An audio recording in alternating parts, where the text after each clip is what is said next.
Breaking news చూస్తున్నాం. బంగారం వెండి ప్రియులకు షాక్ తగిలింది. ఇవాళ బంగారం వెండి ధరలు భారీ స్థాయిలో కొనసాగుతున్నాయి. ఇక 24 క్యారెట్ల 10 గ్రాముల బంగారం ధర 166,640 రూపాయలుగా నమోదైంది. అదే 22 క్యారెట్ల 10 గ్రాముల బంగారం ధర అయితే 150,550 రూపాయలుగా నమోదైంది. మరోవైపు వెండి ధర కూడా భారీగానే కొనసాగుతుంది. ఇవాళ హైదరాబాద్లో కిలో వెండి ధర 2,49,672 రూపాయలుగా నమోదైంది. ఇక నగరాన్ని బట్టి ధరల్లో స్వల్పంగా మార్పులు ఉండే అవకాశం ఉంది.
బంగారం వెండి ప్రియులకు షాక్ తగిలింది. ఇవాళ బంగారం వెండి ధరలు భారీ స్థాయిలో కొనసాగుతున్నాయి. 24 క్యారెట్ల 10 గ్రాముల బంగారం ధర 166,640 రూపాయలుగా నమోదైంది. ఇక 22 క్యారెట్ల 10 గ్రాముల బంగారం ధర అయితే 150,550 రూపాయలుగా ఉంది. మరోవైపు వెండి ధర కూడా భారీగానే కొనసాగుతుంది. ఇవాళ హైదరాబాద్లో కిలో వెండి ధర 2,49,672 రూపాయలుగా నమోదైంది. ఇక నగరాన్ని బట్టి ధరల్లో స్వల్పంగా మార్పులు ఉండే అవకాశం ఉంది.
బ్రేకింగ్ న్యూస్ చూస్తున్నాం. కేంద్ర మంత్రివర్గ పునర్వ్యవస్థీకరణపై ఢిల్లీలో రాజకీయ వర్గాల్లో జోరుగా చర్చ సాగుతుంది.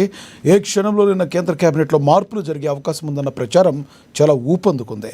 5 రాష్ట్రాల అసెంబ్లీ ఎన్నికలతో పాటుగా వచ్చే లోక్సభ ఎన్నికలను దృష్టిలో పెట్టుకున్న యువత, కొత్త వారికి ప్రాధాన్యత ఇవ్వాలని బీజేపీ అధిష్టానం యోచిస్తున్నట్టుగా సమాచారం. ఇటీవల బీజేపీ కొత్త జాతీయ కార్యవర్గంలో 51 మంది కొత్త వారికి అవకాశం కల్పించిన నేపథ్యంలో కేబినెట్లోనూ అదే ఫార్ములాను అమలు చేసే అవకాశం ఉందన్న చర్చ ఇప్పుడు జోరుగా జరుగుతుంది. ఎన్డీఏలో ఇటీవల జరిగిన మిత్రపక్షాలకు కూడా కేంద్ర మంత్రివర్గంలో చోటు కల్పించే అవకాశం ఉందని సమాచారం. ఇక తెలుగు రాష్ట్రాల నుంచి పలువురు నేతల పేర్లు తెరపైకి వస్తున్నాయి. తెలంగాణ నుంచి మహిళా కోటాలో ఎంపీ డీకే అరుణ, ఓబీసీ కోటాలో డాక్టర్ లక్ష్మణ్కు అవకాశం దక్కవచ్చున్న ప్రచారం రాజకీయ వర్గాల్లో ఆసక్తి రేపుతున్నాయి.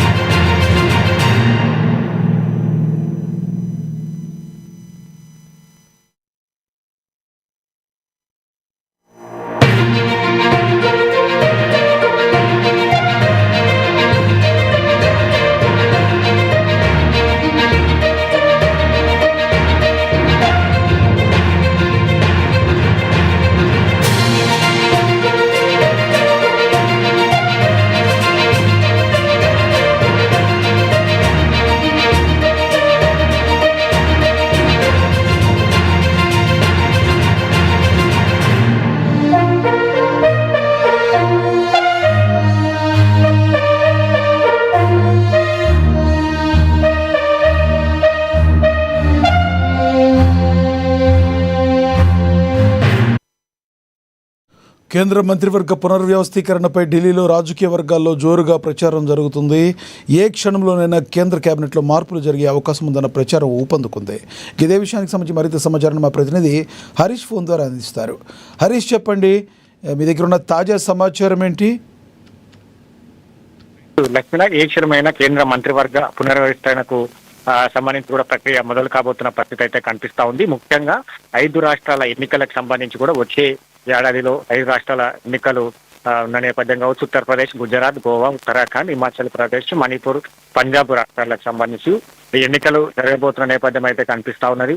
ఇక దానికంటే ముందే ఈ పునర్వ్యవస్థీకరణ చేయాలని కూడా బీజేపీ జాతీయ కార్యవర్గం కూడా సమాలోచన జరుపుతున్న నేపథ్యం అయితే కనిపిస్తా ఉంది. మొత్తాన్ని 51 మందికి కొత్త వారికి అవకాశం కేబినెట్ లోకి కల్పించేందుకు సిద్ధంగా ఉన్నది. వాటితో పాటుగా యువతకు ప్రాధాన్యత ఇవ్వబోతా ఉన్నారు. ఎందుకంటే ప్రధానంగా జెన్జీ ఉద్యమము మొదలైన పరిస్థితి కావచ్చు.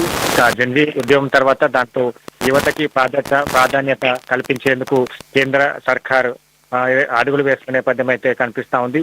దాంట్లో మొత్తంగా 51 మందిలో యువతతో పాటుగా ఎన్డీఏ కూటమికి సంబంధించిన అలయన్స్ పార్టీలకు కూడా చోటు దక్కే అవకాశాలు అయితే కనిపిస్తా ఉన్నాయి. ఇక మొత్తంగా ఈ కేబినెట్ సంబంధించి కూడా ప్రస్తుతం 71 ఏళ్లు పైబడిన 12 మంది కేబినెట్ మంత్రులుగా, సహాయ మంత్రులుగా బాధ్యతలు నిర్వహిస్తున్నారు. ఇంకా 81 ఏళ్ల బిపిన్ రామ్ మాంజీ అత్యంత పెద్ద వయసున్న మంత్రిగా కాక 38 ఏళ్ల రామ్మోహన్ నాయుడు అత్యంత చిన్న వయసు ఉన్నవారు కావచ్చు. వీటిలో అంటే పైబడ్డ 71 ఏళ్ళు పైబడ్డ వారికి సంబంధించి కావచ్చు, వారిని మార్చే అవకాశాలు అయితే కనిపిస్తున్నాయి. వారి ప్లేస్ లో ఇక యువతకు కావచ్చు, అలాగే కొత్త వారికి అవకాశం కల్పిస్తున్నారు. అలాగే ఎన్డీఏ కూటమితో మిత్ర పార్టీలకు సంబంధించి కూడా అవకాశం కల్పిస్తా ఉన్నారు. కాబట్టి ముఖ్యంగా తెలుగు రాష్ట్రాల నుంచి ఇక ఇప్పుడు మంత్రివర్గంలో చోటు కల్పించేందుకు సిద్ధంగా ఉన్నారు. ఇక తెలంగాణ నుంచి డీకే అరుణకు ఛాన్స్ దక్కే అవకాశాలు అయితే కనిపిస్తా ఉన్నాయి. మరోవైపు ఓబీసీ కోటాలో డాక్టర్ లక్ష్మణ్ కు చోటు దక్కే అవకాశం కనిపిస్తా ఉన్నది. ఇక ఆంధ్రప్రదేశ్ లో కూడా పలువురికి కేబినెట్ లో బెర్త్ను ఇచ్చే విధంగా కూడా ఇప్పుడు కేంద్ర మంత్రివర్గంలో చోటు కల్పించేందుకు అవకాశం ఇస్తా ఉన్న నేపథ్యం అయితే కనిపిస్తా ఉన్నది. కాబట్టి ఇక ఏపీలో తెలంగాణకు సంబంధించి కూడా ఉత్కంఠ కొనసాగుతున్న నేపథ్యం అయితే కనిపిస్తా ఉన్నది. ఇప్పటికీ బండి సంజయ్ కావచ్చు, కిషన్ రెడ్డి సహాయ మంత్రులుగా కొనసాగుతా ఉన్నారు. ఇక వారికి సంబంధించి కూడా మారుస్తారా లేదా కొత్త వారికి అవకాశం కల్పిస్తారా, ఆంధ్రప్రదేశ్ సంబంధించి కూడా ఎవరికి అవకాశం కల్పిస్తారని కూడా ఒక ఉత్కంఠ క్రియేట్ అవుతున్న నేపథ్యం అయితే కనిపిస్తా ఉంది. మొత్తంగా ఈ వచ్చే ఏడాదిలో ఎన్నికలు ఉన్న నేపథ్యంలో ఈ పునర్వ్యవస్థకు సంబంధించి కూడా త్వరగా ముగించాలని కేంద్ర బీజేపీ సర్కార్ ఆలోచిస్తున్న నేపథ్యం అయితే కనిపిస్తా ఉంది. ఇక జెన్జీలతో పాటుగా కొత్త వారికి అలాగే మహిళలకు సంబంధించి కూడా ప్రాధాన్యత చోటు ఉండే విధంగా, అలాగే వచ్చే ఎన్నికలతో పాటుగా లోక్సభ ఎన్నికల టార్గెట్ గా కేంద్ర ప్రభుత్వం ఈ పునర్వ్యవస్థకు సంబంధించి కూడా చేసేందుకు సిద్ధంగా ఉన్నదని చెప్పొచ్చు. లక్ష్మీనాథ్.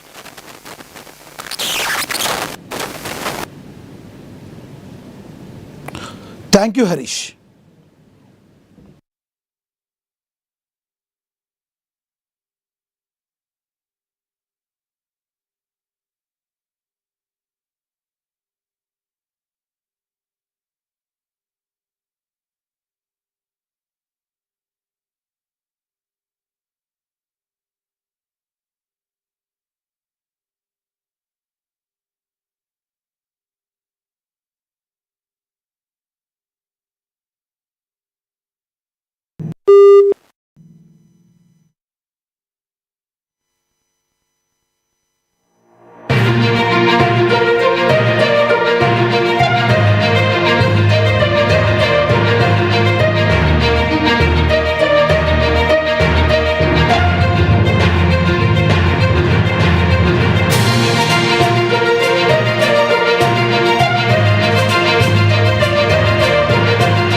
బ్రేకింగ్ న్యూస్ చూస్తున్నాం. వరంగల్ పాలిటిక్స్లో కొండా సురేఖ వ్యవహారం హాట్ టాపిక్గా మారింది.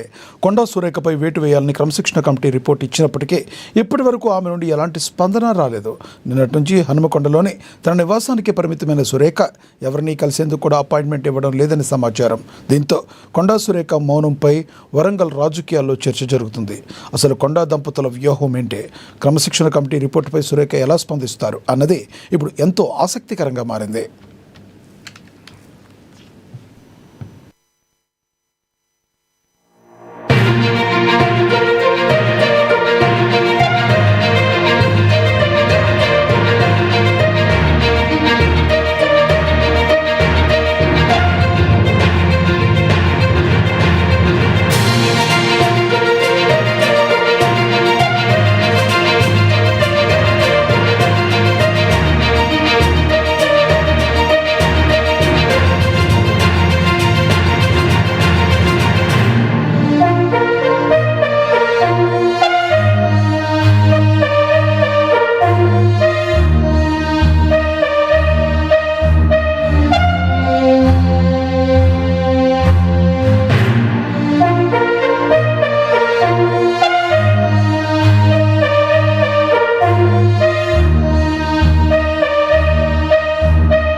వరంగల్ పాలిటిక్స్లో కొండా సురేఖ వ్యవహారం హాట్ టాపిక్గా మారింది. కొండా సురేఖపై వేటు వేయాలని క్రమశిక్షణ కమిటీ రిపోర్ట్ ఇచ్చినప్పటికీ ఇప్పటి వరకు ఆమె నుంచి ఎలాంటి స్పందన రాలేదు. నిన్నటి నుంచి హనుమకొండలోని తన నివాసానికి పరిమితమైన సురేఖ ఎవరిని కలిసేందుకు కూడా అపాయింట్మెంట్ ఇవ్వడం లేదని సమాచారం. ఇక దీంతో కొండా సురేఖ మౌనంపై వరంగల్ రాజకీయ వర్గాల్లో చర్చ జరుగుతుంది. అసలు కొండా దంపతుల వ్యూహం ఏంటి, క్రమశిక్షణ కమిటీ రిపోర్టుపై సురేఖ ఎలా స్పందిస్తారన్నది ఇప్పుడు ఎంతో ఆసక్తికరంగా మారింది.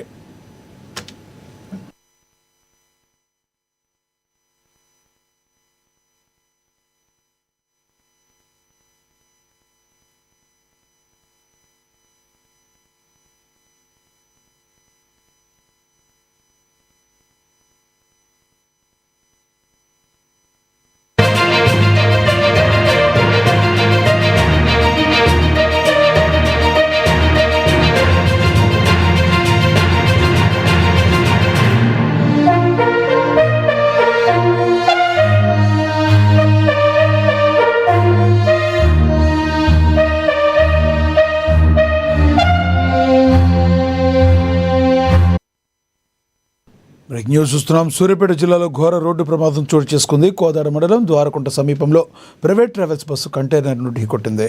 హైదరాబాద్ నుంచి ఏలూరు వెళ్తున్న ఈ బస్సు ప్రమాదానికి గురి కావడంతో 5గురు మృతి చెందగా మరో 20 మందికి తీవ్రంగా గాయాలైనట్లుగా సమాచారం. ప్రమాదం దాటికి పలువురు ప్రయాణికులు బస్సులోనే చిక్కుకుపోయారు. వారి ఆర్తనాదాలతో ఘటనా స్థలంలో విషాదంగా మారింది. వెంటనే రంగంలోకి దిగిన పోలీసులు రెస్క్యూ ఆపరేషన్ చేపట్టి క్షతగాత్రులను బయటకు తీసి ఆసుపత్రులకు తరలించారు. ఈ ప్రమాదంలో హైదరాబాద్ విజయవాడ జాతీయ రహదారిపై భారీగా ట్రాఫిక్ జామ్ ఏర్పడింది. మరోవైపు ఈ ఘటనపై సీఎం రేవంత్ రెడ్డి తీవ్ర దిగ్భ్రాంతి వ్యక్తం చేశారు. మృతుల కుటుంబాలకు ప్రగాఢ సానుభూతి తెలిపిన సీఎం గాయపడిన వారికి మెరుగైన వైద్యం అందించాలని అధికారులను ఆదేశించారు.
సూర్యాపేట జిల్లాలో ఘోర రోడ్డు ప్రమాదం చోటు చేసుకుంది.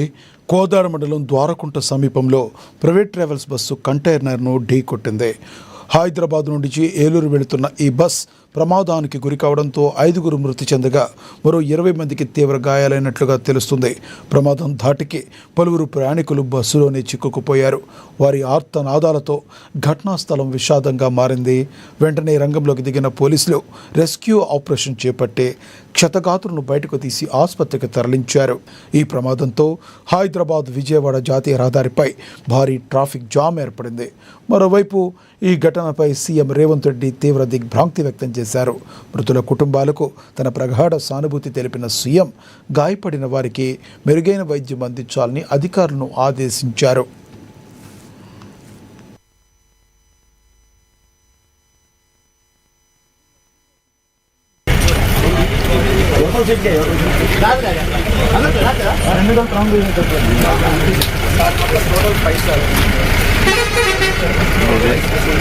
ఒకసారి జరగవా జరుగు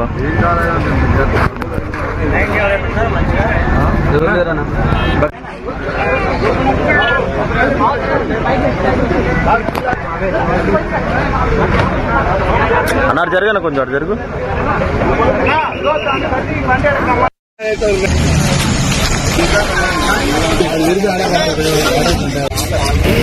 ఒక సీట్కి 2 సీట్లకి రాదు మళ్ళీ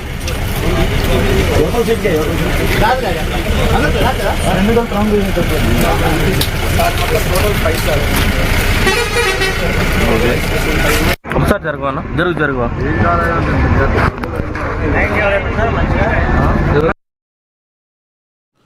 ఎల్బీ నగర్లో కాంగ్రెస్ నేతల మధ్య ఆరోపణలు ప్రత్యారోపణలు హీట్ పెంచుతున్నాయి.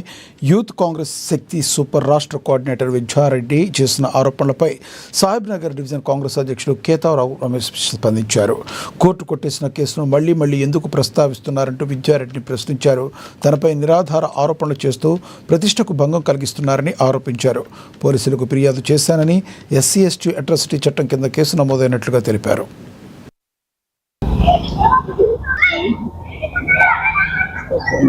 మళ్ళీ నాకు కేసు పెట్టి మదన్న వెనకాల ఉండి నడిపిస్తుండు. మదన్న ఎందుకు వస్తాడమ్మా? ఏం నాకు తెలియలేదా? నేను చదువుకోలేదా? నేను పార్టీ కోసం పని చేయలేదా? నా హక్కు అది, నేను అడగడం నా హక్కు. పార్టీలో నాకు ఒకటి వచ్చింది, దాన్ని నువ్వెందుకు అంత ఈర్షపడుతున్నావు? అదేవిధంగా ఇంకోటి, ఇప్పుడు నువ్వు అంటున్నావు చూడు, ఎమ్మెల్యే ఎలక్షన్స్ నువ్వు అసలు ఏడ పని చేసినావు? ఎవరితో? మన డివిజన్ వాళ్ళు అందరూ ఉన్నారు ఇక్కడ, ఒక్కరినన్నా చెప్పి నేను ఎమ్మెల్యే ఎలక్షన్స్ అప్పుడు ఇక్కడ పని చేసిన, నాకు మదన్న గౌరవిస్తలేడు అని చెప్పేసి చెప్తున్నావు కదా. ఎమ్మెల్యే ఎలక్షన్స్ అప్పుడు నువ్వు ఏడ పని చేసినావు? ఆయన దృష్టిలో మీరంటే చాలా గౌరవం ఉండే. ఈరోజు మీరు ఆయనకి కావాలనే బద్నాం చేస్తారు. మహిళలంటే మధుయాషి గౌడ్ గారికి చాలా గౌరవము. కాంగ్రెస్ పార్టీ కాదు, ఏ పార్టీ వ్యక్తులు వచ్చినా ఆయన మహిళలను గౌరవిస్తాడు.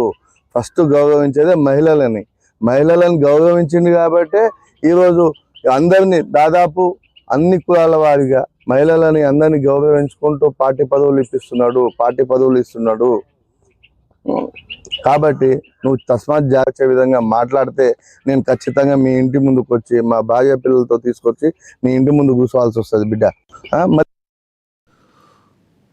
అన్నమయ్య జిల్లాలో కాంగ్రెస్ స్పోర్ట్స్ కమిటీ ఏర్పాటుకు శ్రీకారం చుట్టారు. ప్రతిభావంతులైన క్రీడాకారుల హక్కుల కోసమే కాంగ్రెస్ పోరాడుతుందని PCC స్పోర్ట్స్ సెల్ రాష్ట్ర చైర్మన్ కమలాకర్రావు తెలిపారు.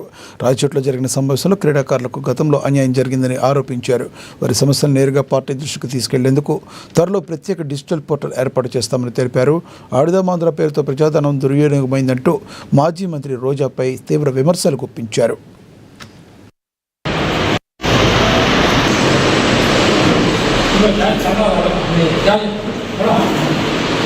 రాయచోట్లో ఉన్న గ్రౌండ్స్ అన్నిటికి వెళ్ళడం జరిగింది. పెద్ద వాళ్ళని, స్టూడెంట్స్ ని, క్రికెటర్స్ ని, చాలా మంది కళ్ళు ఇంటరాక్ట్ అవ్వడం జరిగింది. ఈ టూర్ తాలూకా సారాంశం ఏంటంటే, ఆ అధ్యక్షురాలు వైఎస్ షర్మిలారెడ్డి గారు, మరి మీరు చూశారు, చదువులోనే మన నీట్ ఎగ్జామ్ చదువునే అమ్మేస్తున్నారు. ఇక స్పోర్ట్స్ అయితే మరీ దారుణంగా పరిస్థితి ఉంది. అందుకని మేడం డెసిషన్ తీసుకున్నారు.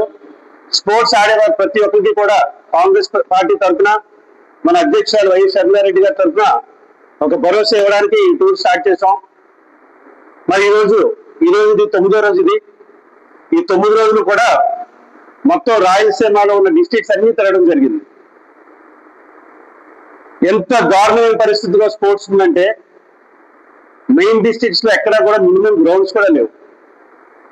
గ్రౌండ్స్ ఉన్న చోట ఫెసిలిటీస్ కూడా లేవు.